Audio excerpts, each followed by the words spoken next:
Ah, man, it feels good opening a can of beer finally. For those that listen to my podcast, for the last, like, I don't know, a couple of months, haven't cracked open a beer on the show because I was on a diet. And I promise you I would keep you updated every week. So I went from 212 to 197. Then I went on a cruise ship with the family. So I'm sure I put like half of it back. And then I went to Arkansas, Lake Darnell, and I'm sure I put the rest back. So I'm probably back at 212. So I kind of given up on the diet until You didn't lose any weight for all the pedaling, all the burning I'm the sure. calories. I'm sure I did. But yeah, I just felt good opening a beer. I had to have a beer after this tournament for sure. How you been, man? I've been good. I've been real good, man. I can't complain. I just got back home. It took a little while. It's a long drive for me from Northeast Ohio, and today I spent the day with the family, catching up with them. Went and picked out pumpkins. It's 60 degrees here today, by the way. 60. Really? So It's I went from 96 here in yeah, Texas. yeah, 95-degree weather in Arkansas, and it was 60 today, and it got cold quick. Yesterday was 87. So, and did the whole family thing. I'm actually not wearing my normal fishing stuff. I think I got my Daddy Saurus shirt on here. So Oh, look at that. one my son Nice. got me. So there you go. And we had a good time just as a family picking out pumpkins, getting ready for the fall stuff. And yeah, it's been good, man. And Arkansas wasn't bad for me. I mean, I got eighth place finish, but you know what? Who am I? I mean, eighth place finished out there. I mean, we got a real guest to talk about here, a real Oh unique yeah. winner situation that blows me away. So, So but I we was proud of the eighth place, and it pushed me up in the AOY standing some more. So that was nice. so for those listening, Drew Gregory, I've asked you, Drew Gregory, to come onto the show as a guest host. He was kind of reluctant because he doesn't want to take. We all know Drew Gregory is a big name kayak fishing, one of the best at it. Certainly go down his kayak fish in our short history as one of the best anglers of all times. But he didn't want to take the limelight away from our guest, which is Jackson Oh my God, he just said it. Roumbanis. Roumbanis. Roumbanis. And Fred, his dad, is also here with us on the show. But I figured I could use Drew Gregory's because he's been a big part of why Jackson got into a kayak. And we'll talk a little bit about that. So, Drew, thank you so much for joining us. I know you were kind of like, I don't want to take Jackson's limelight, but I mean, it's a young career. I'm sure he's going to be in the spotlight many of times. That's right, man. He will be for sure. I just don't want to take anything away.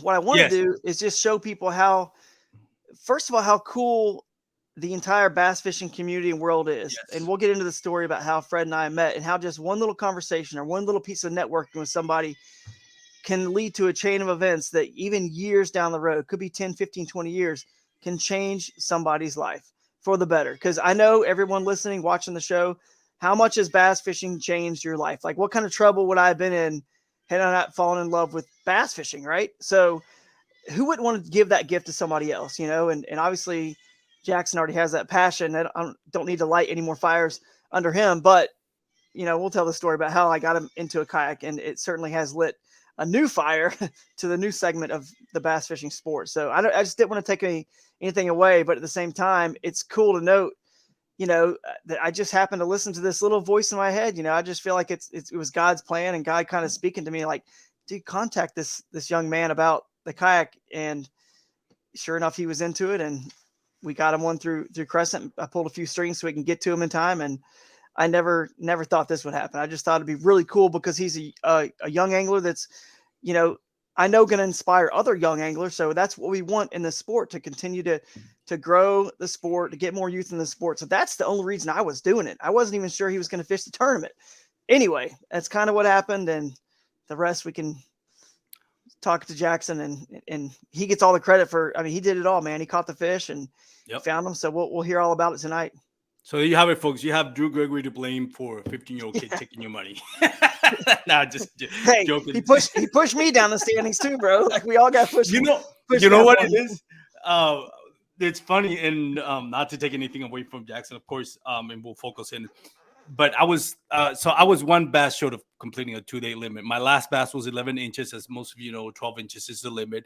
And I looked at the standings, and I mentioned it on my previous show that I knew I needed one more bass. Like, I needed a 1975 to overtake, at least before the standings went offline, to take over Jackson. So I wasn't gonna throw a net rig. I was like, I can throw a net rig and maybe get a 12-inch bass and complete my limit, but it was too far on the day. I was like, I'm just going big bass hunting. because at that point I didn't care about seventh place. Or getting the money. I just wanted to make it to the TOC.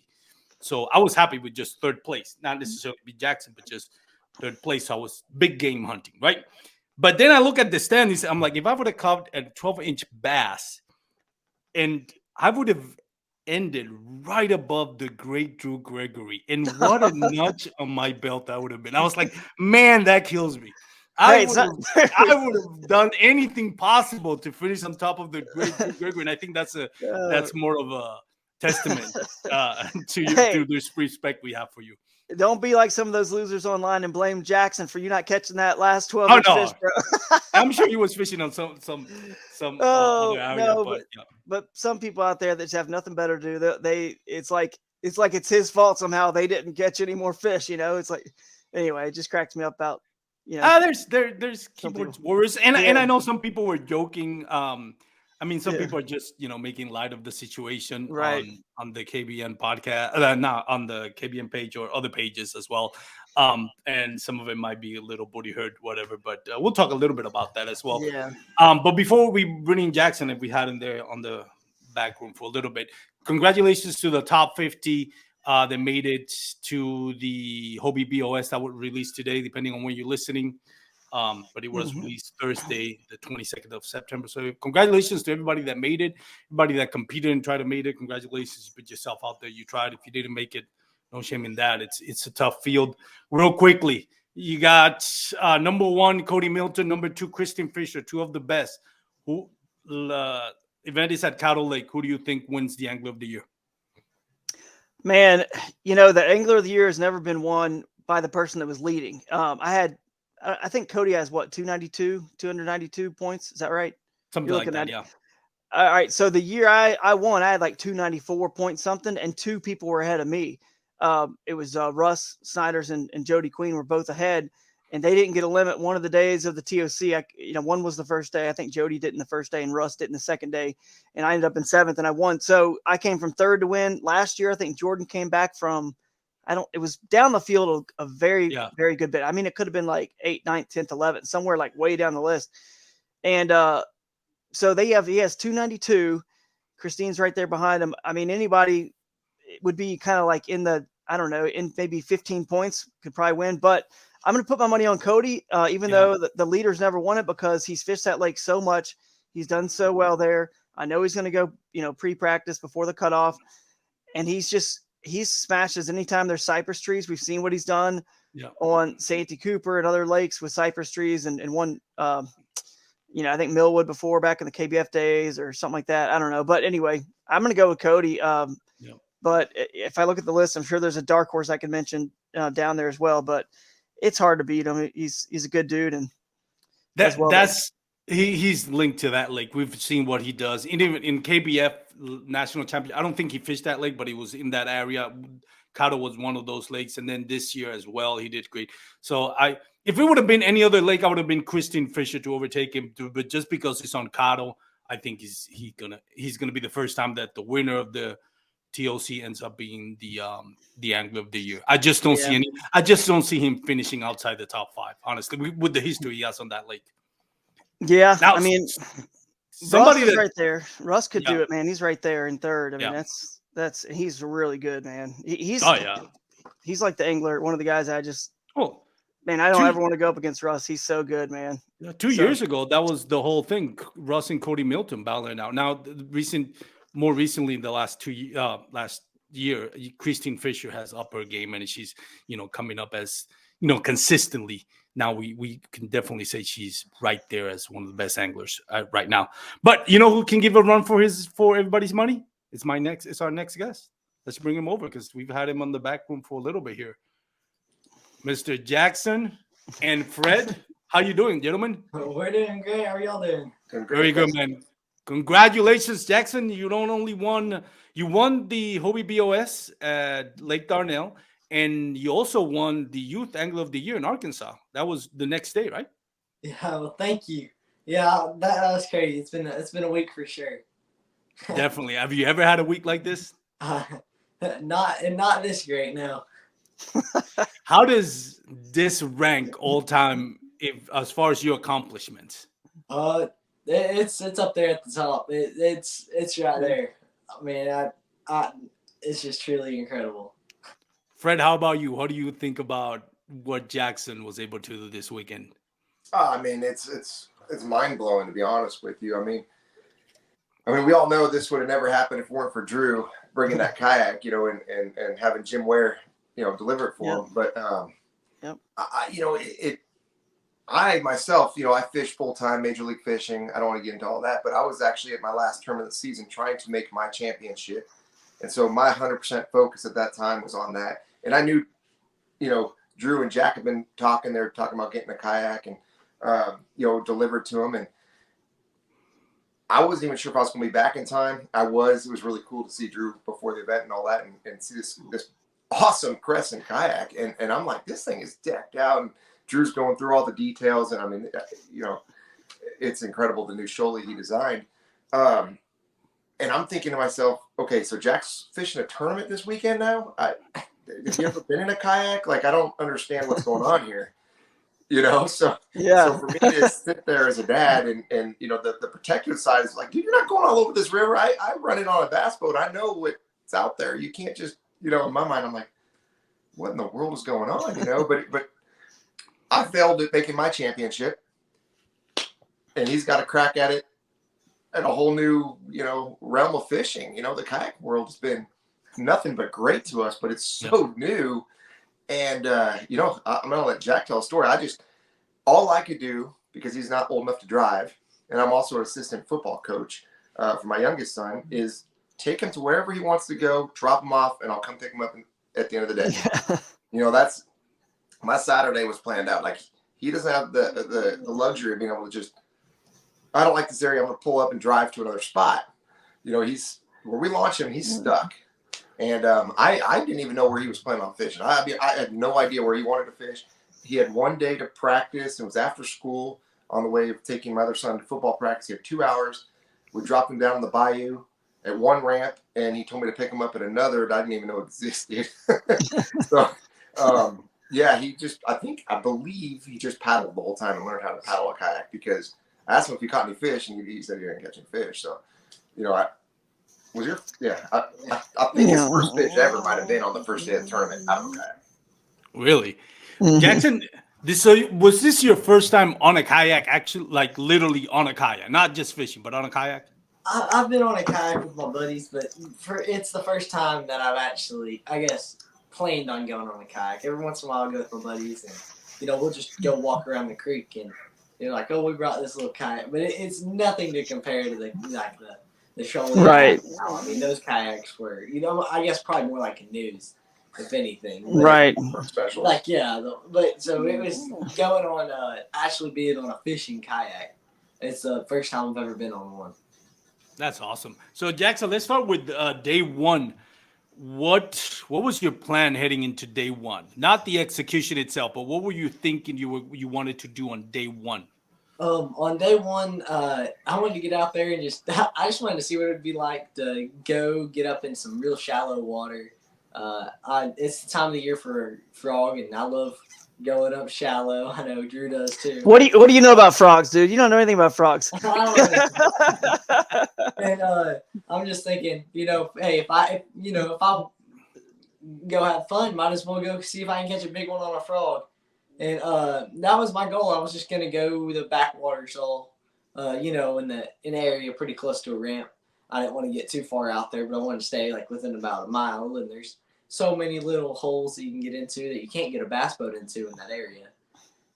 There's a bunch of kayakers up there that also I think had a close idea, but I mean I was just going up there to have fun. And so that was your plan, and how did the day go about? Tell us, like, when did you start catching fish? How did you start catching them? How did that day evolve from one bait, if you at any point switch baits or locations? So I got out there and I was planning on throwing a frog most of the tournament. That was my plan, just get up real shallow, throw a frog. And right off the bat in the morning, had a big fish, giant.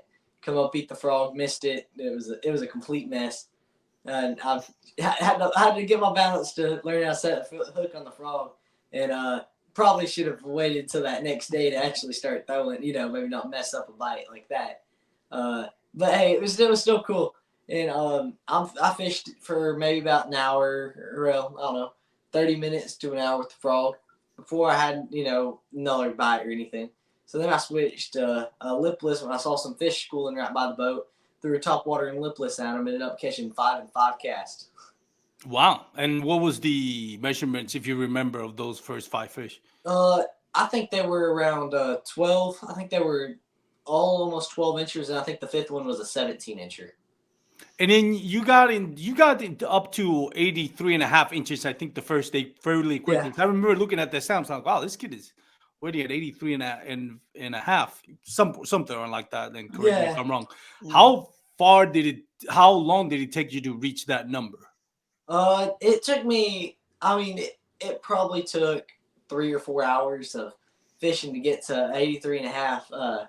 Just constantly catching I caught a bunch of fish that day.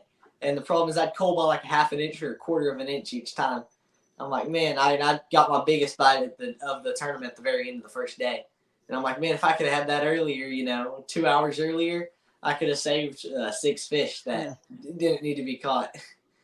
Hey, were those fish, by the way, when they were schooling and you caught 5 and 5 casts and you hadn't had much experience, obviously, catch photo releasing a fish and getting the picture on the measuring board. So how nerve-wracking was that? Are they still busting as you're trying to get that, picture and get it submitted and stuff? And you're probably freaking out, like, I got to get back in there, 100%.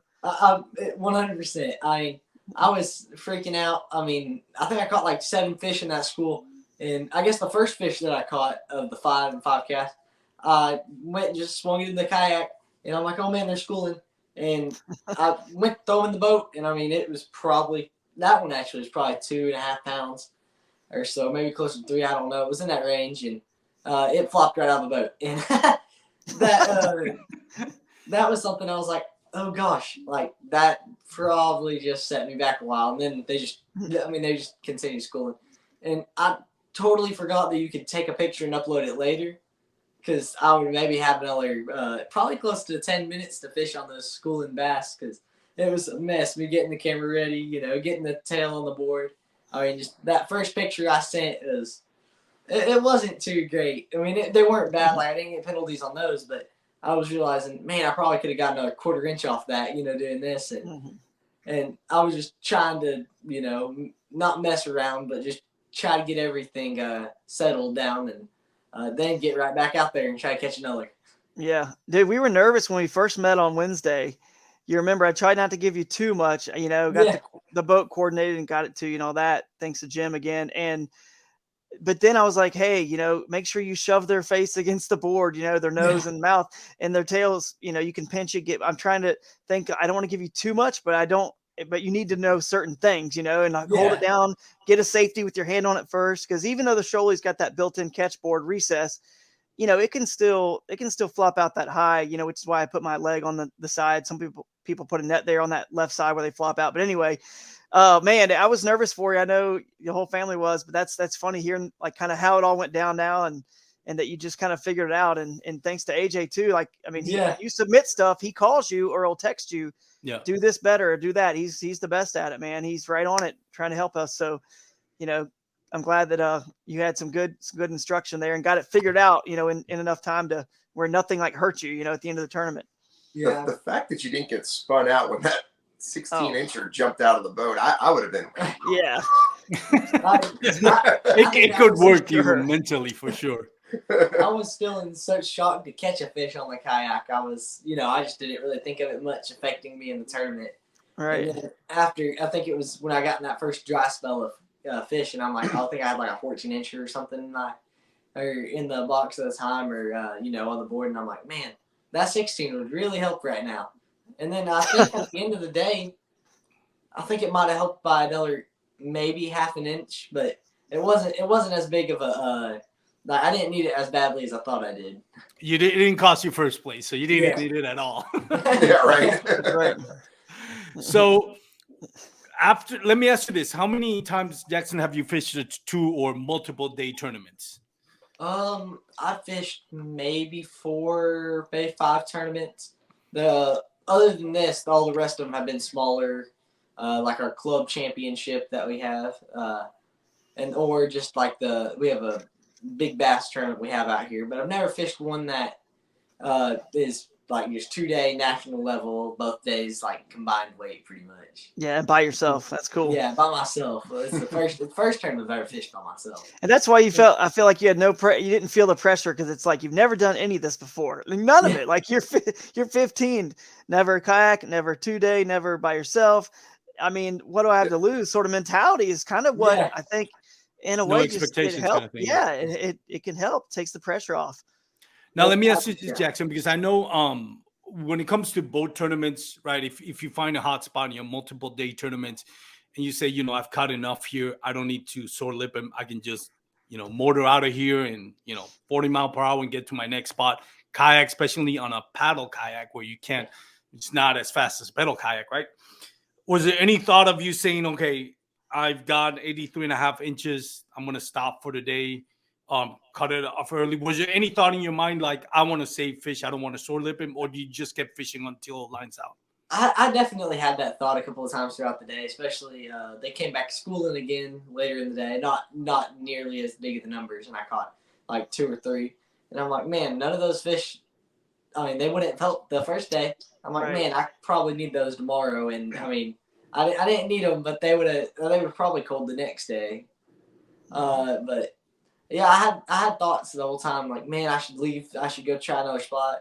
And every time I would, I mean, I just have nothing, and I'd be like, man, I just need to go back and see if I can catch one more. And I did it slowly, but I ended up catching, just a fish every other hour, I think, at the very end. Interesting. So now, after day 1, you look at the standings, you notice you're in 3rd place. If I remember correctly, I think you were in 3rd place after day 1. How were you feeling? Were you like, man, this could really happen? I can really win this? Or what? How did you feel after lines 1? Like, what was your mental aspect after that? I was in shock. I was like, wow. That was the biggest bag I've had of the year out here. I mean, just going off pounds, I probably had close to 16 something pounds. I mean, all the fish I was catching were like fatter, and I was like, that's crazy. I've not even done that on the bass boat this year. So I was so stoked just to be able to do it. But then, I was also kind of thinking, tomorrow might be a little bit of a mess, trying to catch some of those fish that just didn't get caught the day before. And I felt confident in the areas, definitely. So I felt like that helped out a little bit. What about you, Fred? How did you feel? You're watching this kayak tournament, and you're probably thinking, kayak tournament, what is this? And then you see Jackson 3rd place with a good shot of winning it on day 2. What were you going through? Like, were you like, this really happened? How proud were you of what he did? Oh man, I mean, you talk about a proud person. I was the proudest. That's cool, man. I mean, it's just to see him competing and being competitive against you guys. It's both you guys. I mean, it's unbelievable. I've always known he's got the skill to catch fish. I mean, that's all he ever does, fish. I mean, he fish, hunt. I mean, he's an outdoors enthusiast all the way. It surprised me how quick he was able to pick up, like you were saying, the measuring of the fish, the balance on the kayak, just getting there, controlling the boat. I mean, there's so much more variables that, I mean, even when you get on a bass boat, even if you can catch a fish and you get on a bass boat for the first time, you have to learn how to use that boat to your advantage. And he used that kayak to his advantage in so many different ways. I'm sure when he hooked that first frogfish and realized, it's a little different than, resistance on the hook set. I mean, that's a whole nother, I can't even fathom that aspect. I mean, even with lighter line, I'm sure those fish can pull you, Oh yeah. And that's I wish I could tell you more about it, but I don't know anything about it. I mean, for him to go out there and do what he did is absolutely remarkable. Yeah. And I'm not surprised. I mean, I am surprised, but his skill level's there. It's just you're adding an aspect to it that is so new against the best in the world. Yeah. And of course, making that TOC, now he's got time to really think about it and Yeah. practice. He's got time to practice this game. We've got some cypress tree little lakes around here. I'm sure he'll probably go fish in the meantime and just get familiar around that kind of setting. But neither one of us have ever been to Caddo. Right. It's fun. It's cool. I'm excited for him. I can't Super wait. proud. And Jackson, go ahead. I'm sorry, Drew. Go ahead. Well, I was just going to say this might be a good time to interject something. I know, people out there, whatever they say what they say. No. Anytime anybody. I want to leave that for last. I know where you're going. I want to leave that for last, though. I know where you're going. All right. Yeah, let's leave that for last because I there's a lot that I want to bring in to the conversation before we hit that point. And I know exactly where you're going with this. And I apologize for interrupting you. I know exactly where you're going with this. But your show. Jackson, what did you learn from after day one that you didn't know about kayak fishing? Quite a bit. I realized that the fish, they'll school right up next to your kayak. A bass boat, they stay their distance. And I also learned about like the electronics. I mean, I think the electronics had to do a little bit with it. I don't know if the fish could, what the fish are, if they're conditioned to it. But I know we'll stay on the same spots like I did in the kayak with the bass boat. And I don't know if it might just be the bass boat electronics, but both of them, I think, combined made it a big difference from being in a kayak with, just the bare basics on it. I mean, just like of what I brought. So I got to say, overall, I learned that those fish, they're still there, Just because you can't see them on live scope or, whatever live sonar. People are using the fish are still there. They're in those areas. And Jackson, what were electronics? You weren't using any electronics from what I saw in the pictures, right? No electronics at all? No electronics at all. Cool.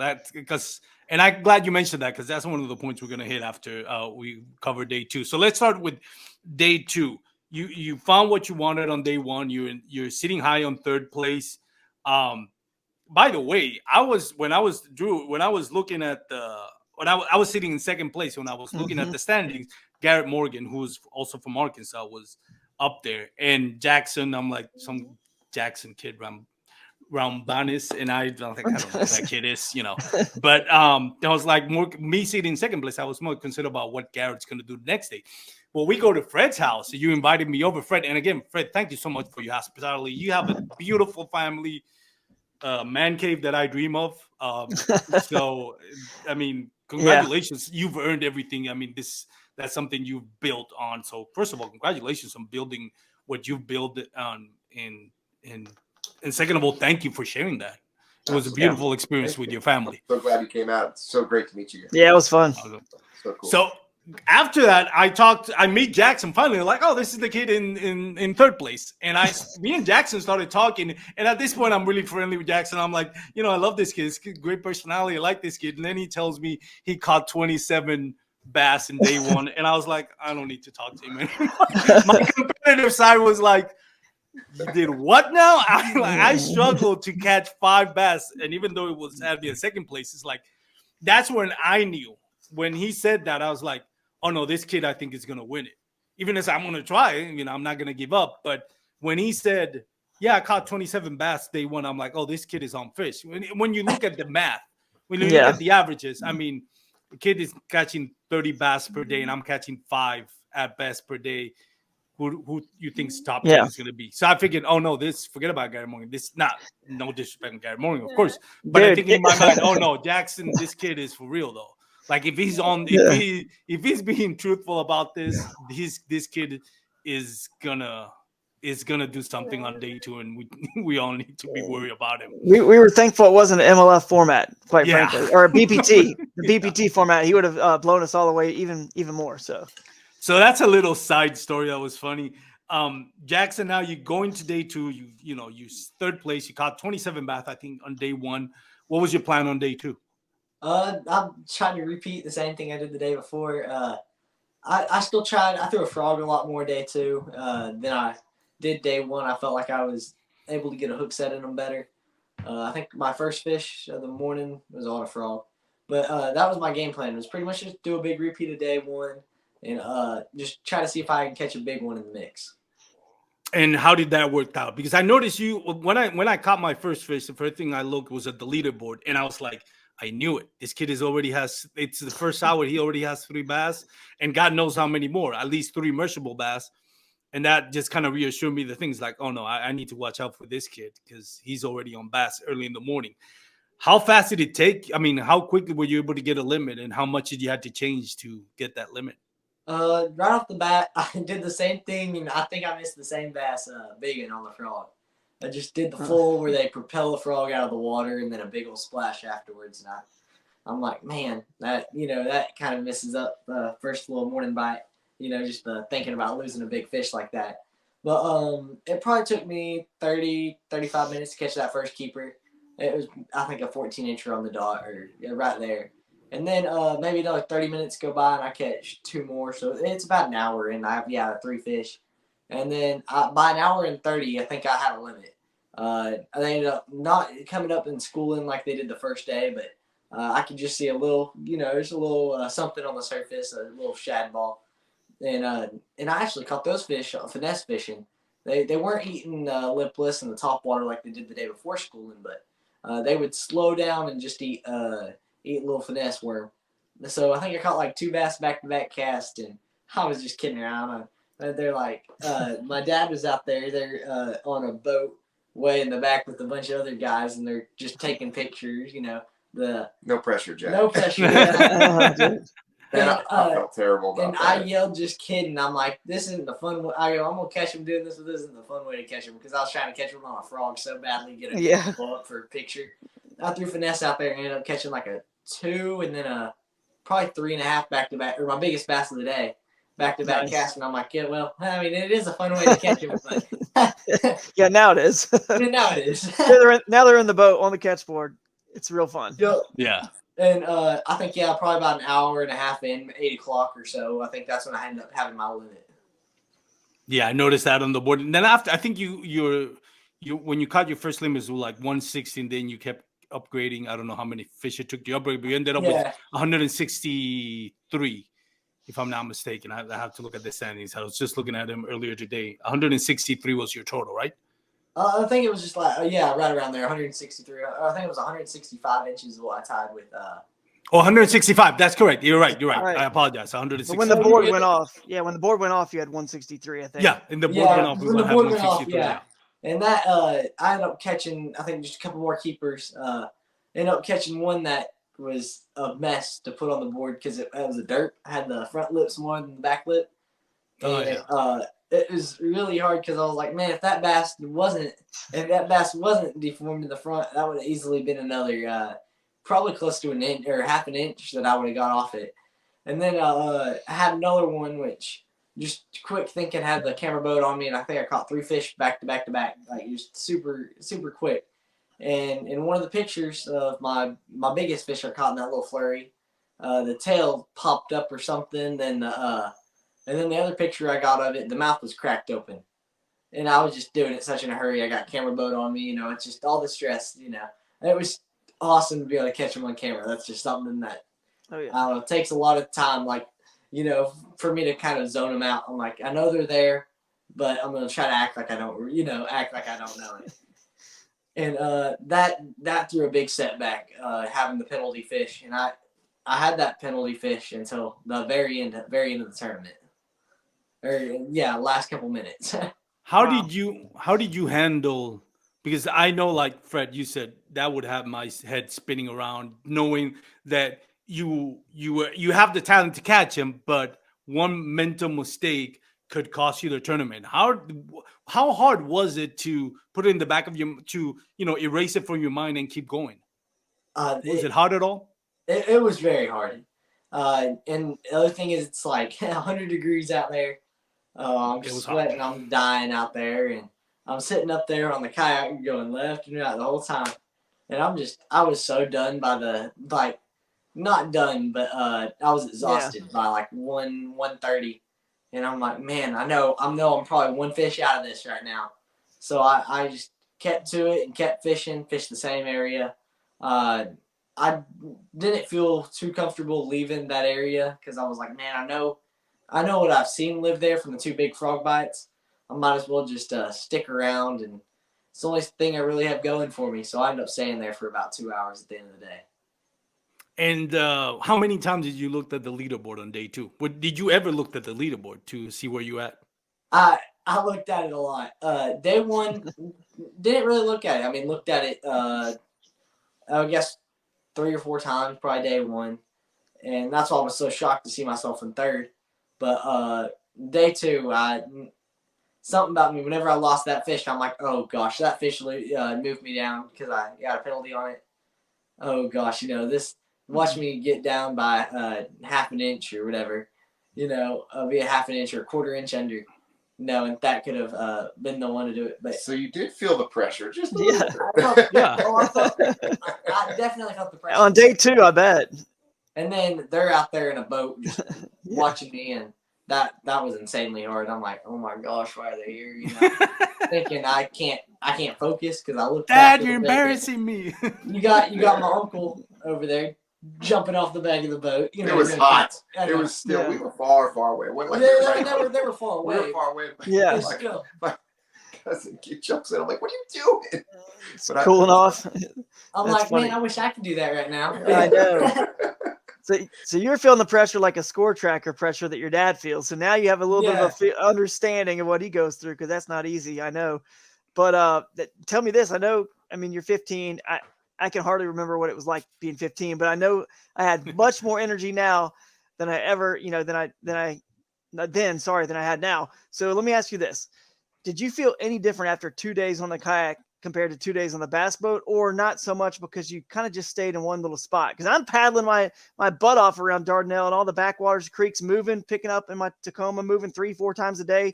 And I was ready to just fall down and die after like the day Tell 2. me about it. But was it much different for you, or it felt about the same? It was quite a bit. I mean, I moved around a little bit on the kayak, not like that, nowhere close down unless you moved around.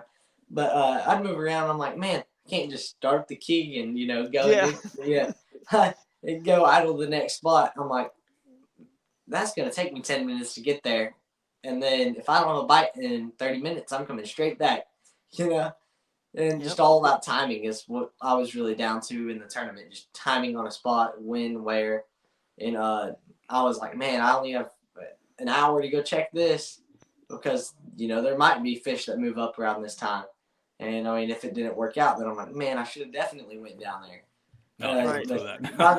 By the end of the second day, I was mentally, I was, still strong, but physically, I'm like exhausted. I can't do anything anymore. Definitely. It got magnifies. I think it magnifies decisions for sure in a kayak. You can, crank does. up and run back if someone's on a spot, and you can run back real quick, and maybe you don't waste that much time. But in a kayak, it can. I saw schooling fish that were across the bay where I started on day 2, and it would have been a 10-minute paddle to get to them. And I was like, dang, dude, by the time I get over there, I just know what's going to happen. And then I'm going to cost myself 10 minutes there, 10 minutes back. Like, they're going to be gone and stop schooling, or somebody else is going to show up there because it was right in the morning and be on them. And it's just going to not be worth it. I mean, so it's tough. It magnifies those decisions for sure. And it's why I have such a plan, a strategy laid out every day, where to move, and I always give myself an out. You know what I mean? At the end of the day, I'll go to somewhere where I can just die. You know what I mean? Like, I'm committed. Like, at that spot, maybe it's a 2-mile paddle or whatever. It's somewhere where once I go in, there's no going back anytime soon, or wasting too much time going back. So that's kind of how I laid out. It's a cool difference in our sports. It's just a different strategy, and which is cool because I know your girlfriend and I talked about volleyball with you a little bit because she plays volleyball on Saturday when you guys had us over. And I was kind of making the analogy that kayak fishing, in my opinion, is sort of like, it's growing the whole sport of bass fishing and fishing, but it's like beach volleyball. And then there's hard court volleyball, indoor volleyball, but they're both the sport of volleyball. You know what I mean? Yeah. So, and it's cool to see both these worlds coming together and combining, the bass boat world, the kayak world. Doesn't matter if you fish John boat, whatever, just wade fishing. It's all bass fishing, and kayak fishing just happens to be this segment that is like that beach volleyball. It's growing the whole economy of the fishing. And it's just a cool thing that we're all sort of embracing now, and understanding that the guys, in our sport, and guys and girls, you definitely got to mention a few ladies out there like Christine and some others that can really catch them. are right up there. When you look at the length to weight calculator on the TourneyX standings and the winning links / weight, if you convert it from the guys in kayaks, they are right up there with the highest level of competitive bass fishing. And you could say, well, they can get to places the bass boat can't get. But then there's also the part of, well, we can't run 70 miles an hour to go and make decisions. So it's kind of like, yeah, we get to access some water that they can't. So that kind of helps us. But then it kind of weighs back out that we can't run. And then, I don't know, it's tough. You get into some of these backwaters and these skinny creeks in places, and there's only one alpha fish every so often. And if multiple people show up there, it makes it hard to win in those spots. So it's a challenging game, man. I'm glad that you got to see it firsthand. Never expected you to win, but and have your whole family, see what it's all about. And it seems like you guys are pretty excited about it. So that was kind of part of why I would just stay in touch with you. I was like, it's just cool to get more people excited about this sport. And I never dreamt it'd work out this way. So you never thought it was going to cost money to everybody else. That's what gosh, no. No. If I can say one thing, oh man, what you have done to change this kid's life, man, it's so appreciated. Thank you, sir. Hey, man, everybody's had someone do that for them, man. Everybody, and you look at a lot of the top anglers. They're really great at also helping grow the sport and get the youth in the sport. And I don't know, man. I just saw his passion that kind of, and I've been around you close enough to know, and you've never forced or pushed this on him. You just did it, and he has his own unique passion for it, which is kind of cool that he has his own unique thing on the kayak side now too. But that's what it's all about, just getting more people in it. And I never expected this either. So I got to thank my dad fished and my parents, but there was other people in my life that really took it to another level, because my dad wasn't like a pro, obviously. And I worked at Bass Pro Shops, and there was a guy there that took me under his wing. And what happens to me if he doesn't do that, So anyway, I just am so thrilled for you guys and proud of you guys. And dude, no matter what, if you'd have just caught one fish or a limit or whatever, after day one, we were going to be so excited and thrilled. I never imagined, and you never imagined or dreamt that this was going to happen. You never didn't pre-fish. You're at school every day. You didn't really pre-fish, but those 2 hours, like on Thursday at a different spot. So people who, out there might think, oh, he's probably out there all the time. This is probably easy. He's caught hundreds of fish there. You told us already, you haven't caught that much weight yet this year and at that spot ever. So it's kind of like, dude, this was just meant to be. And that's how winning tournaments always ends up being that way, where someone can almost do no wrong. And it's like when I won at Dardanelle, a little fish jumped off my whopper plopper.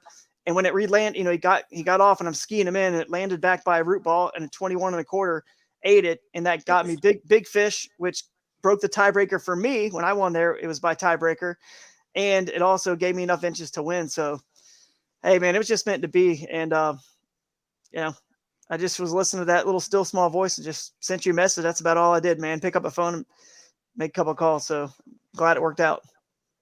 So Jackson, when you go into now, the presentation, right? Leaderboard shows you're in the lead before they turn it off. I think at that point, before they turn it off, you were tied with, and I forgot his name. I don't forgot his name. I forgot how to pronounce his name, so I don't want to butcher it. But do you remember who it was, Drew? When the leaderboard went off? Yeah, he was tied in second place I got a screenshot of it. Yeah. I believe I have a screenshot. I'll tell you here in a second. So anyways, yeah, so while he checks on that, and I want to mention the names, I want to give credit, but you're tied for first place with this gentleman. What was it like during the, they start calling out the names for, the ones that landed in the money, and you see your name staying there. What was that like? It was crazy. The leaderboard went off. I was in, I think, first, and I was hoping that I ended up catching one right after the leaderboard went off. At like 5-10 minutes left, ended up catching a 15 3/4 inch fish that gave me an 1.5 inches, got me to 65 inches, and I was like, wow. And then as I did that on the way back on the car ride back, I was thinking, if I just upgraded after the time stop, I wonder what everyone else did, because you can't just see. And that's what my mind's thinking, man. And then we're getting back, and AJ mentioned something about I'm surprised you didn't didn't sandbag through him, and I'm like, oh my gosh, I didn't think of that. Well, Drew had mentioned it Yeah, that day yeah. earlier, and I think I kind of shut him up. I was like, just don't even get in his head like that. Yeah. It's like, these guys, they'll hold on to them and log them all in during that time at the end of the day because they have till 3:30 to log them in. Yeah. And Jack caught that last fish maybe 15 minutes, maybe even 5 minutes before lines ran. And I remember shouting, "You did it!" And I was like, "Oh gosh, I'm gonna jinx that." I had that like internal feeling that it just happened, and gosh, I did not want to be wrong. So you were both there. So Jackson, you finally when they call your name, how did you feel? What was going through your mind? It was incredible. I mean, like just sitting there, and I was just waiting. I'm like, okay, any spot I might be called.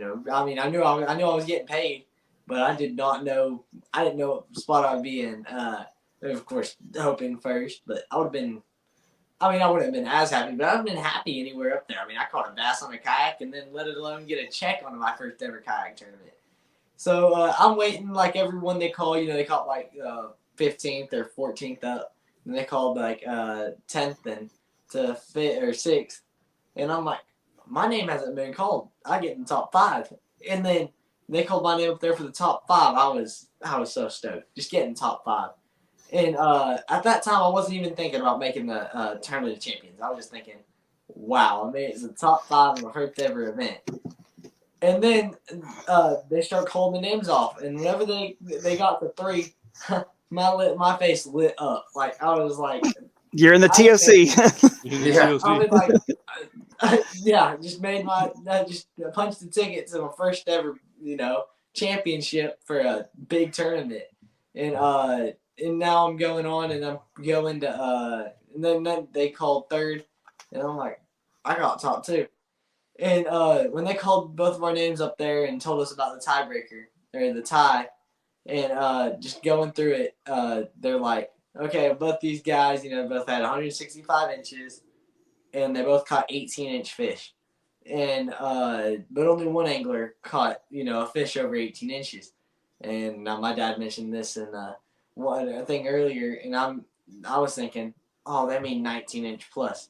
I'm like, all my fish were consistent. I didn't have anyone like you had a giant. Both of you guys had a big fish. Yeah, that set you apart from everyone else. I think were they both on the first day of the tournament? Yeah, I got 2 big fish on the first day of the tournament. Yeah, mine was the second day. Second day. But I had 18 and a half. I had 18 and a half the first day, I believe, but 19 the second day. So it's like the only thing I got over you on this one, on this tournament. But whenever they were calling that, I'm like, man, I got an 18, 18 and a quarter, and an 18 and a half. I think were my three big fish. I mean, they were all consistent in that range. They had a 17, 16s, and a couple 15s. And I was like, I knew I was in that range. And whenever they said with 18 and a half incher fish, I'm like, wow. And my face just, I was in disbelief. I mean, I think, there's pictures of me just in awe, like, what just happened? And, we're seeing it right now. It's still there on your face. Yeah, man. It's still here. And, by the way, Francis Strand came in 2nd. I want to give it, and Jordan Marshall came in 3rd. Yeah. So go ahead, Jackson. I apologize. I was about to say when Francis was up there, I'm like, he won the tournament. I mean, I didn't get a big one. And I was thinking, with seeing his name down below on the first day and seeing his name in the top 2 on the second, I'm like, man, he had a big bag. I'm like, he had to have had a giant in there, or something to offset it. And I guess all his fish were just more consistent than mine. And, just like the size wise, they were all, I think, right. They had to have been probably around 17 and a quarter inches for right. his average fish. And I was just like, I was already like, that's congrats to you. I got 2nd place. I'm so stoked. And then I think we both were thinking that was that way. And then the tables turned out there at the very end. It was incredible. Fred, how about you? How was that nerve-wracking moment waiting for your son's name to be called, and if it was going to be 1st, 2nd, 3rd, or wherever it was going to end up? Yeah, I mean, just kind of going back to just pulling up to the, to the building and going inside and realizing he's going to need to fill out a tax form for a check. I'm like, he's got a check. He's in the top 10 probably, or top 14 or whatever it was to get paid. I was like, dude, I'm so proud right now. I'm like cloud nine, and just super stoked. But all day long, obviously I'm thinking about the odds and statistics. One thing I did good in school. If he finished third, if he had the third best bag the first day, and he had when the score stopped, he was the 9th best bag out of 141 of you best anglers. A third and a 9th, it's got to balance around at least 4th to 6th place, right? Mm-hmm. So that's in my mind, he's somewhere in that. Could he get into that championship with the top 3? Maybe, but unlikely. Yeah. And then when they called the 14th place in inches, overall inches, and it was like 154, I think it was somewhere around that, but it was it was like 11 inches shy of where he was at total. I was thinking, oh man, there's some sandbaggers. I mean, that's the word we use in tournament. I guess maybe it's the same when somebody's holding back and logging them in late or whatnot. And so it just kind of went up, and there was just, you could just see it was getting closer and closer. And then when they got the top 5 and they called him and Russ Snyder, and I knew Russ. I've known Russ actually way back in California, but before he ever kayak fished, we bass fished together. So I mean, not like together, but against each other and stuff. And I've known him for years. I knew, and I follow you guys. Obviously I followed Drew when he introduced me to the sport, and I followed Russ and Christine Fisher and just several of you guys. And so I kind of got an idea, but man, I'm telling you, I just didn't think he was going to get that. I mean, not that I didn't believe in him. I just know how good you guys are and what you guys do. And I mean, when Drew was already out of that batch because you already got a good finish, you got top 10 and everything. I was like, okay, you beat Drew. That's like, that was cool. You got one guy closer to Mike Tyson in Punch Out. You know what I'm saying? Right.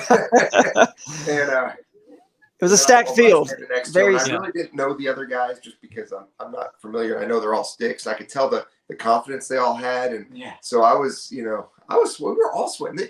Of all the tournaments I've ever fished in my entire life, and I'm talking all of them, Bassmaster Classics, championships, Red Crest. You always had an idea who won before it happened. You just you knew. In this situation, none of us had a clue.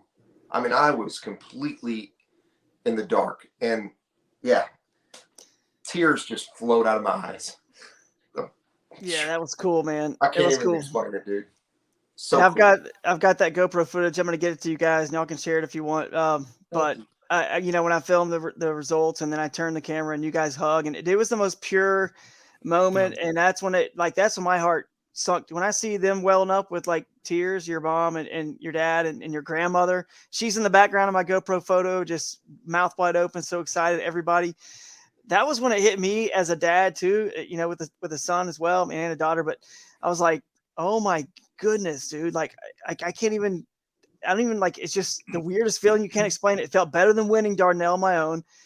And because I knew I had like a little like hand in this thing. Like if I don't make this message to Jackson, none of this, and it wasn't even like the money. That's cool for your savings and all that, but it was like the memory and the moment that was able to afford this family is like, that's what life's about. The money that, all that can spend and we'll be gone one day. But that right there, you can't buy that. So that was the coolest thing to me, man. It made me so excited for you guys too.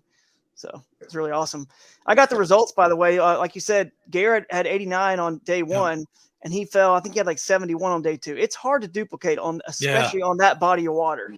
That's why you said, Armando, when you knew you caught 27 fish, you realized you were in trouble. I knew at that moment that this guy is going to win. At least I didn't knew completely was going to win it, but I figured, okay, I forget about, again, all the respect to Gary Morgan. But at that point, my attention shifted to like, maybe it's not Gary Morgan that I need to worry about. Maybe it's Jackson.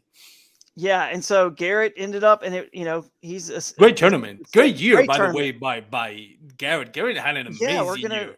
Most of us will kill to have that year like he did. Sure. We'll be battling it out at Pickwick for Bassmaster AOI with Mark Edwards, Justin Largen, maybe Eric Siddiqui, about maybe 5 of us kind of in the mix, but he's had a great year. And then Yeah. you, Armando, you at 88.5 and second.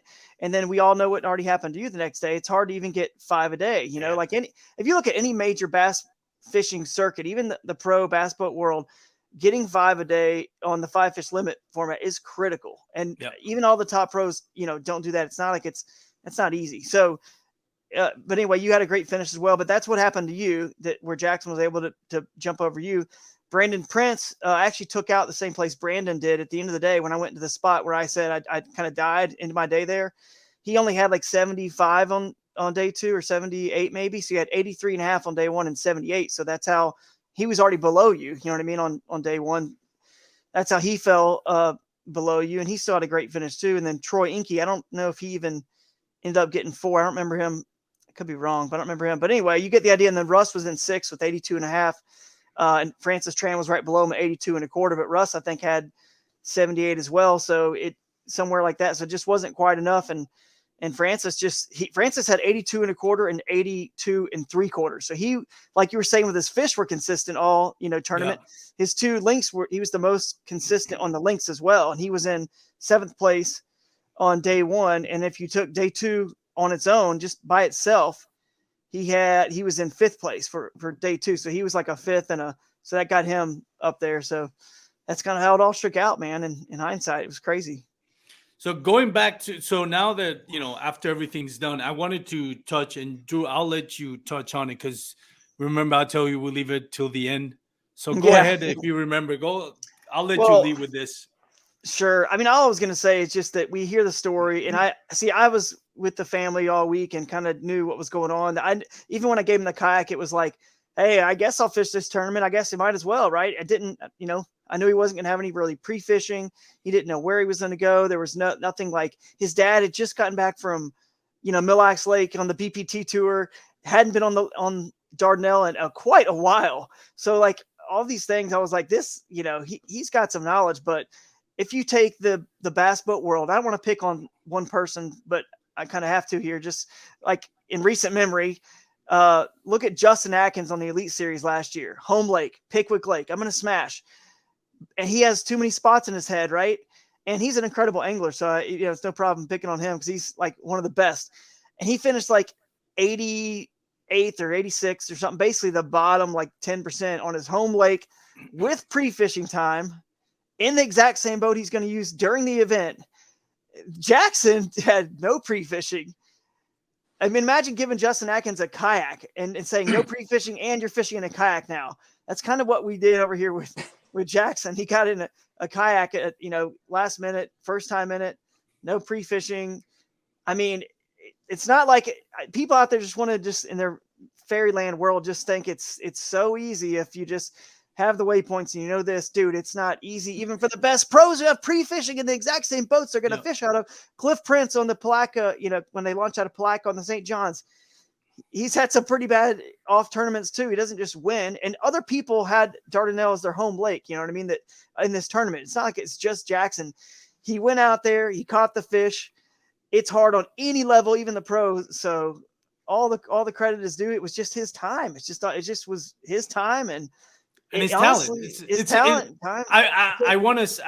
I know what you're saying, but I don't want, when you're saying it's his time, kind of sounds like we're taking away from it. It's not that it was my opinion, my personal opinion. Right. It's not that it was his time, is that he is this talented. So say it's his time is like destiny. No, it's not destiny. That he is this talented. Like he owned this. It wasn't destiny, it wasn't luck. It was, this kid is this talented. And so I want to, at least from my standpoint, clarify that, because I believe it's not destiny. It's you're that good, Jackson. You're that good that you can go up the best of the best and beat them. Now, I know, and I don't want to pick on everybody. I don't want to make a big deal out of it, because I know on posts and conversation about other anglers, some of them is just joking, tongue in cheek. Right. Oh, yeah, he has that waypoint. Some of them are more serious note that like, oh no, yeah, he has an advantage. And I said it on my last week's podcast when I was doing the solo episode recapping my experience.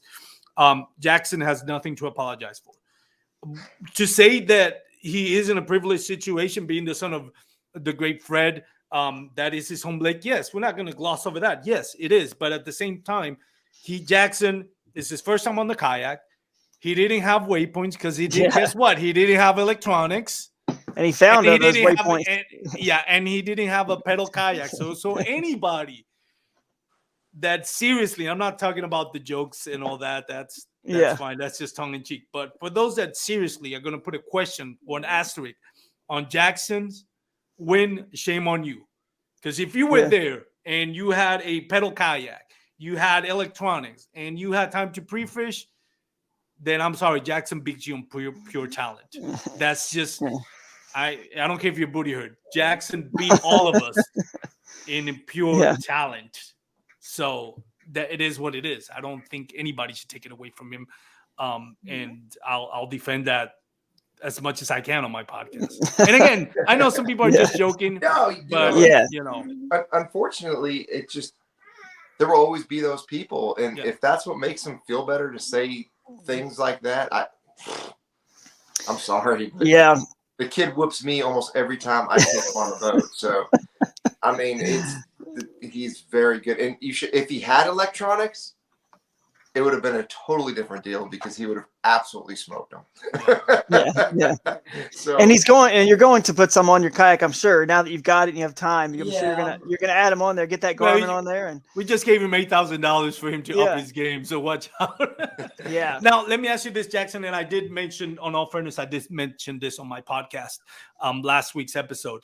I do think that it's fair for us, you know, and I'll go back to you and Minor. When you and Minor, I think, came second place in Tennessee, the first tournament, he borrowed the kayak and he came second place against Ryan Lambert. I think Ryan Lambert won it, or he won and Ryan Lambert came second. I'm not sure, but I think Ryan Lambert won it and he came second. And there was a bunch of accolades, and I'm thinking in my mind, you know, the kid's his home lake, his first time on a kayak. I like to see him do this again before I give him, you know, props being one of the world, one of the best. Sure enough, that was 2 years ago. Last year, you and Minor did great. This year, he's doing amazing. And in all fairness, I'd say that, you know, I said before we baptized Jackson as, you know, as one of the greatest in the sports, I like to see him do it again, you know. And I think that's fair, you know, and not that I don't want you to do it. Obviously, I want you to do it. Anybody that think that Jackson is going to go overhead and duplicate the same thing, which I wouldn't mind seeing it, but duplicate the same thing in the TOC at Caddo Lake is unrealistic as well. We can't judge what Jackson does next. If you do decide that you want to stay in kayak fishing, right? Because this might be just a one-time thing, and you decide you move on to bigger and better things, and that's great. That's your decisions. But if you decide to stay in kayak fishing a couple of more years, I mean, we can't just say, well, let's see what he does on Caddo Lake. Well, that's not fair either. I mean, Caddo Lake is a completely different beast, and it's 3 days of full limits. How do you see yourself, Jackson? And do you feel like you have something to prove now, that kind of like have a target, so to speak, on your back? I'm not sure. I mean, I came in just to this event, and I was just young and have fun. And now I feel like, I don't know, that was, you know, it's just something I have talent in for this lake. But, you know, going out there and trying to compete at Caddo, that's what I really want to kind of see how this whole kayak fishing is. I feel like this was just kind of like the free trial, you know, not really. Yeah. Kind of going out, testing it out on a body of water that I know. Not as well as I was able to learn this last couple weeks. But then go out at, you know, Caddo against, you know, everybody else that's made it that far, you know, the top other 49 there, you know, that have made it, you know, been able to make it that great tournament. So I can't wait to get out there. I have no idea how it's gonna go, but I feel like that'd be a really cool event. And then, you know, who knows how I'll do there. Yeah, man, playing with house money, as they say. So if you just keep that same attitude, just keep having fun, going out to have fun, and who cares? I'm telling you, that's probably the most dangerous attitude to have in this sport. You know, getting free and relaxed like that. That's, you just gotta learn to just keep that, man. So fishing free. I like it. Now you do realize you have to take training into how to defend yourself from alligators, you know, back there in Caddo, right? Like you have to give you training on that, especially in that little crescent. You know, you can't fall off the kayak on that lake. I'll tell you that. I don't think you can fall off a crescent. You know, I mean, No. like you can. Yeah. I don't think you can. I think he's picking at you, Mondo. I think you might know the story, the ICAST story. I did fall out of the That- kayak. that but, is- no question.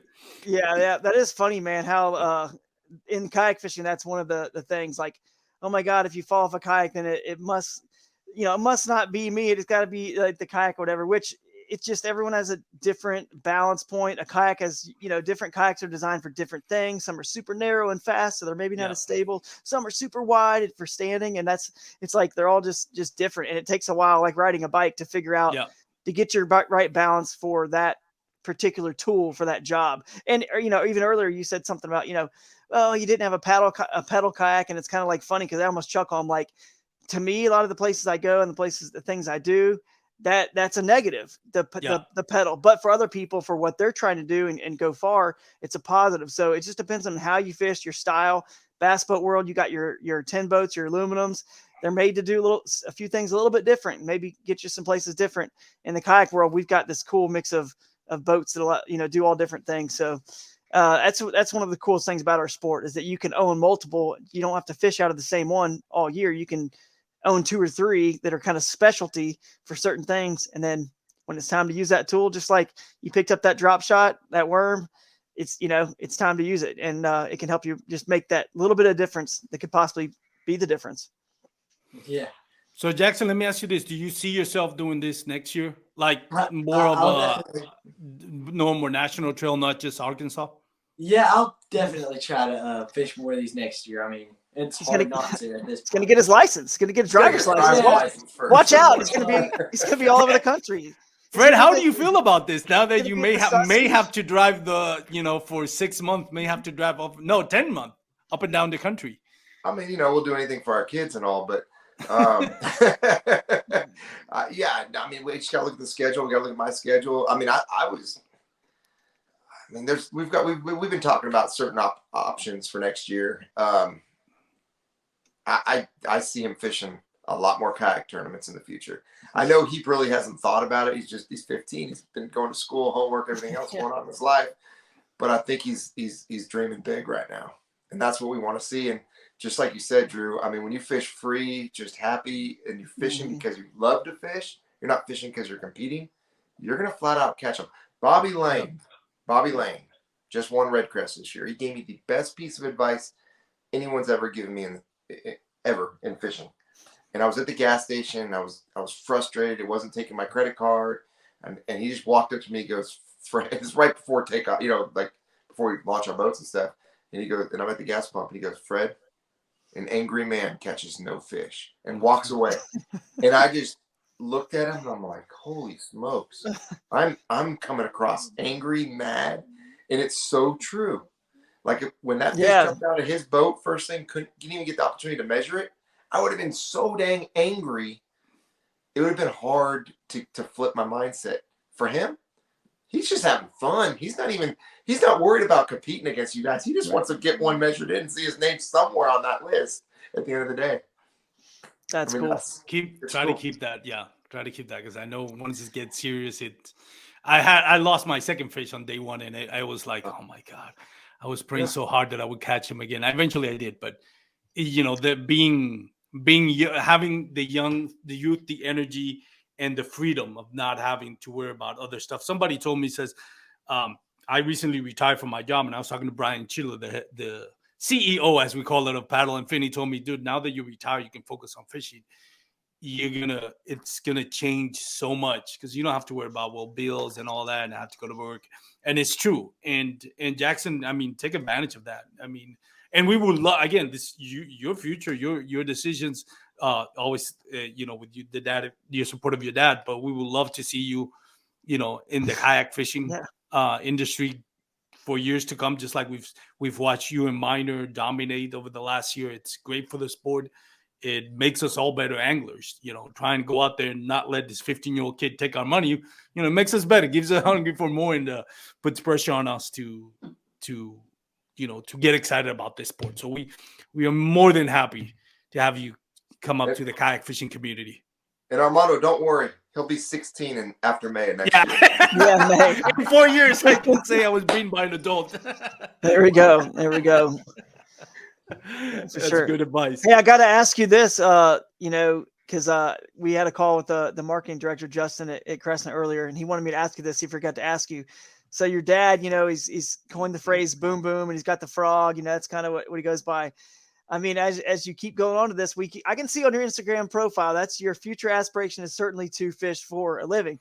So, I mean, come on, like, what if you thought about anything? I mean, you won this tournament, like what could your phrase be? We got to think about this. You don't have to tell us now, but I got an idea. You got to think of something. Instead of boom, boom, you go pew, pew. No, okay, I'm just joking. Someone made this comment. Someone made a comment on my Instagram, and they said, what was it? I'll tell you right now what it said. They actually said this exact same thing. They said, awesome story. I love me some boom boom. So what's the kid's nickname going to be? Jack is taken by the Incredibles. So I don't know what the Incredibles really, I don't really watch them, but apparently Jack is taken, but I don't know. Well, I was thinking, I mean, I've been called Boom Boom, like Boom Boom and Boom Boom Jr., I mean, for a while. But, Yeah. I was thinking having a name outside of that. And I've been called Hammerjack for a while. Hammerjack. Oh, yeah. That's that one. Right. I did. That's right. I right. think- You said that, Fred, on your post. It's either Boom Boom Jr. or Hammerjack. I mean, Hammerjack. That's I cool. feel like I'll probably take into Hammerjack a little bit more. Oh, yeah, that's something. cool. Yeah, you don't but want somebody's to. got to run the Boom Boom brand at one. Yeah. point. I mean, you're still young, Fred, right? You're not. Oh, you yeah. got the best years ahead of you. I'm 43. Yeah, you're young. You had the best years Well, ahead you know of what? Jackson, you can be the CEO of the Boom Boom brand while still being called Hammerjack and have the Hammerjack line and the Boom Boom line just both going simultaneously and, take over the whole fishing world here. Well, let me ask you this, Fred, and before we kind of close this out, not as far as fishing, but, you having your own brand and you as a father, you probably as a man, you have thick skin. You can deal with the keyboard warriors and all that. When it's your son, it hits different. Obviously, I would say any father would say that. How do you kind of like train Jackson into, this is great, but there's the keyboard warriors. There's especially when you just not just out there fishing, but growing your brand. Having to deal with that. What advice did you give Jackson for that to stay focused and leave the noise out?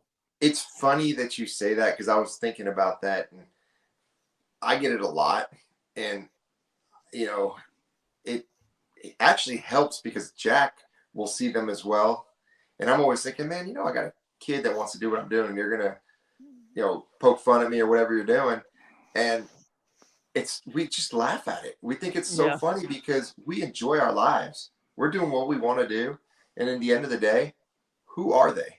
You know what I mean? Exactly. Like, what does it really matter? And Jackson's actually stronger headed than I am at it because I get angry. He doesn't care. Jack don't care. He actually, I think one of the best memes was he's got a meme now where a Joker. Oh yeah. I love that meme. To me, it's like the best meme. We laugh. Oh, that was awesome. It's awesome. That was funny. I gotta think like even bad coverage is still coverage. Exactly. Yeah. Oh, well, and I don't think that was meant as that was more a joke on us. That was right. Awesome. Like, Yeah, I want to see a lot of that stuff. That's awesome. No, but I mean, cool. I gotta think people if they are hating on me, they're like, that's right. Hey, they're still saying I'm out there. So I mean, that's right, and there's a reason because you've done something well. And I tell you what, the people who do that, especially the ones that are even out there fishing against you, you've already beat them before lines in on day one, dude. If you have that kind of mindset and you're worried about other people and you're trying to make excuses why somebody may have had an advantage or this or that, you've already lost like before it's even begun. You're never going to be a winner. You'll never get there. It's just funny. Like I have we have resources in this sport. There's no rules against information and stuff like that. And I mean, I just fish differently than a lot of my bass boat counterparts. And I've told this to people, they've mentioned to me before, I say, hey, I'm going to this place. I'm not like talking to them about getting information. I just mentioned, hey, here's where I'm fishing next.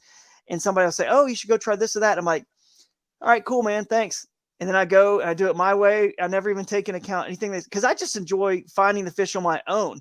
And they're just trying to help because they know there's no rule against it. And people love to do that. But that's not why I got into this sport. And not that I've never like gotten a piece of information that helped me, and there's nothing wrong with that because it's within the rules. But it's just funny how people will try to pick at everything, and they see people that are well connected in the industry, and they just assume, well, that's why they're doing so well. And it's those people have already lost because they don't understand it's hard. You can't ever replace hard work and the passion, and that's what Jackson has. That's what his dad has, and that's what makes them winners.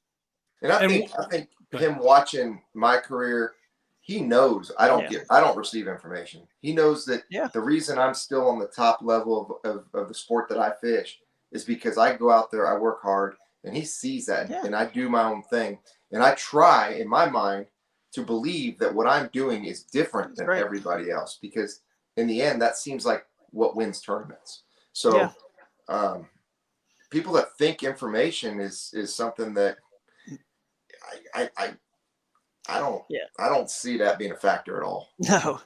One time, go ahead. I was going to say, Jackson, you obviously have your dad as a mentor. You don't need advice from me. And Drew Gregory from the Kayaks is giving you mentoring from the Kayaks perspective. But one thing I can tell you, working the social media side of things is, and I've said this, it's kind of outdated, but I've said this to other content creators where they have to deal, even content creators more, they have to deal with the keyboard warriors and the haters.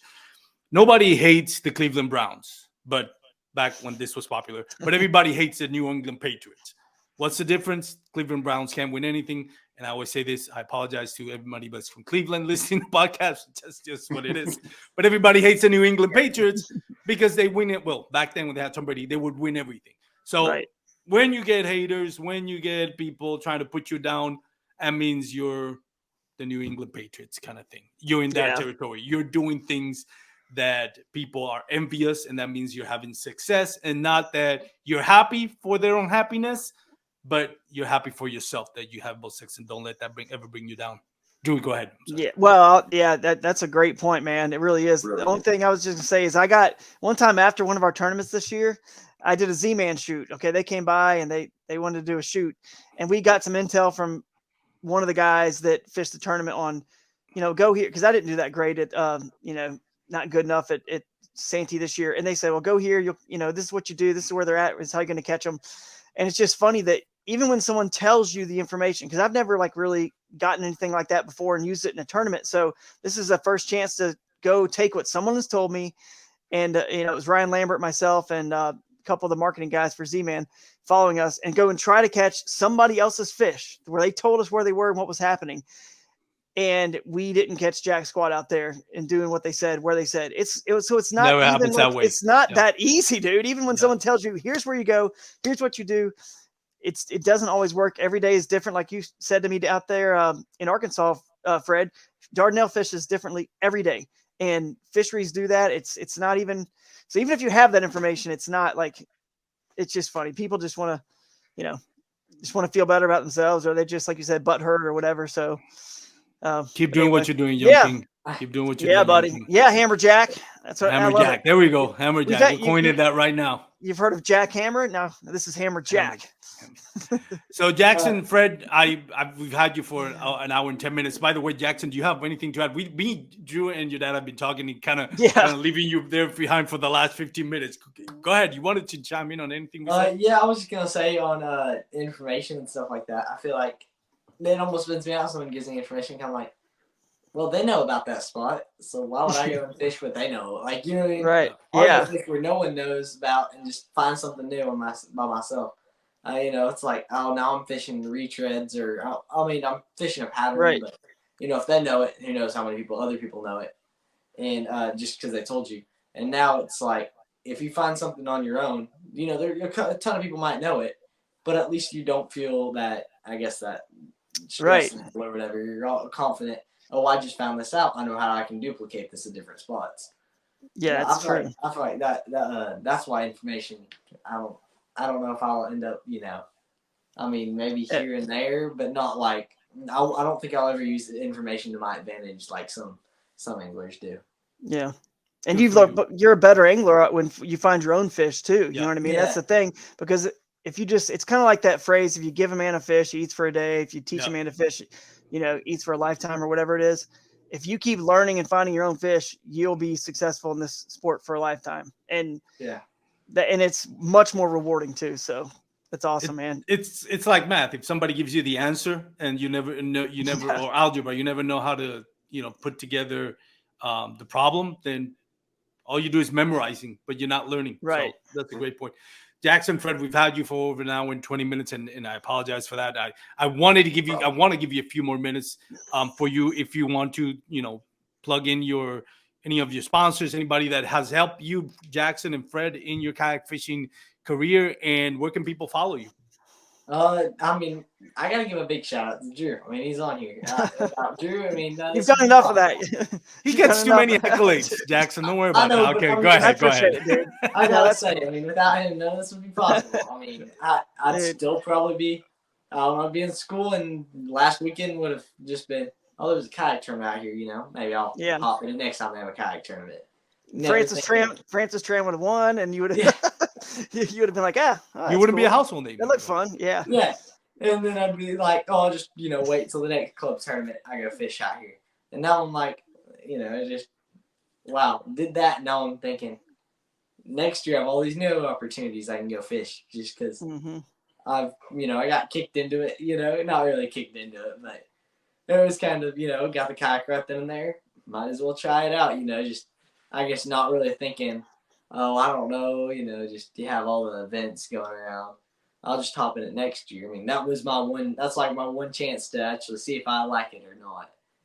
And I'm so glad I fished it. Thank you. Yeah, awesome, man. Yeah, go ahead. Yeah. I mean, I was just gonna give a thanks to like Crescent, I mean they're kayak tournament. I've not been in really any other fishing kayak ever. But I gotta say that one right there. I mean, it is amazing. It's a winner. Yeah, it's a winner, dude. I won my first tournament out of it before it was even launched, so that's kind of crazy that happened on Lewis Smith Lake. But it's a cool boat. It's a fun boat for sure. I appreciate you saying that. It's kind of weird. It's just a weird feeling being able to design it with dreams. I've been doing this for a while with Jackson Kayak before, which is kind of funny, Jackson. But with Jackson before.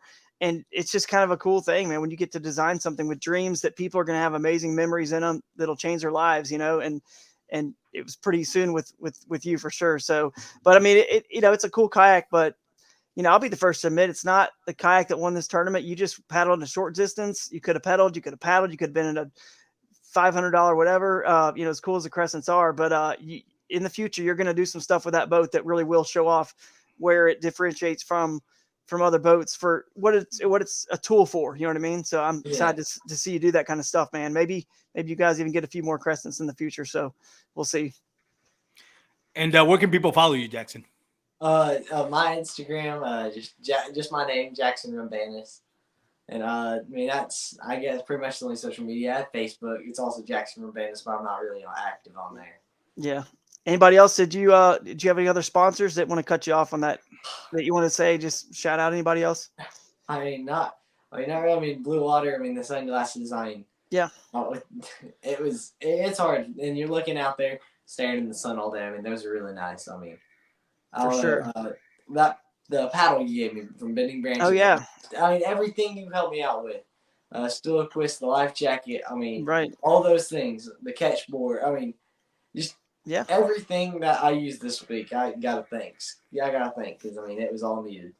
That's awesome, man. Well, I'm sure you'll have many more sponsors in the future, and look forward to seeing you at the TOC for sure, man. It's gonna be fun. Fred, what about you? Where can people follow you? And if you want to thank your sponsors as well, I'm more than welcome to. Oh, I mean the same mentions that Jackson just gave. I mean, without all that, this wouldn't even happen. I gotta thank Drew, of course, for convincing. I didn't even know he was fishing a tournament that weekend. Okay, yeah, so that's crazy. I heard him talking about it, but I was in my tournament world coming back. So, yeah, that's crazy. I mean, you can follow me on Fred Roumbanis, same last name. Yeah, Instagram, Facebook. Yeah, awesome. Fred, any chance you give us a shot at taking your name down on a kayak tournament in the future? Hey, look, I would love to compete in one. One keyword. No.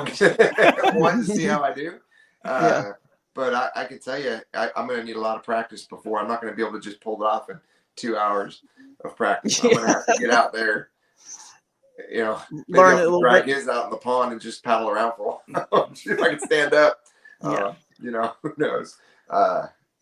Yeah, I would love to. I think it'd be fun. It'd be fun to go down there together at some of these events and work together and see what we could, come up with. But I'm afraid I'd probably get my teeth kicked in.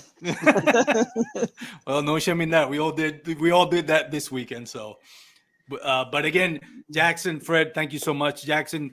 I mean, again, super talent. The future looks so bright for you, and I can tell from your personality. And I mentioned this on my previous podcast.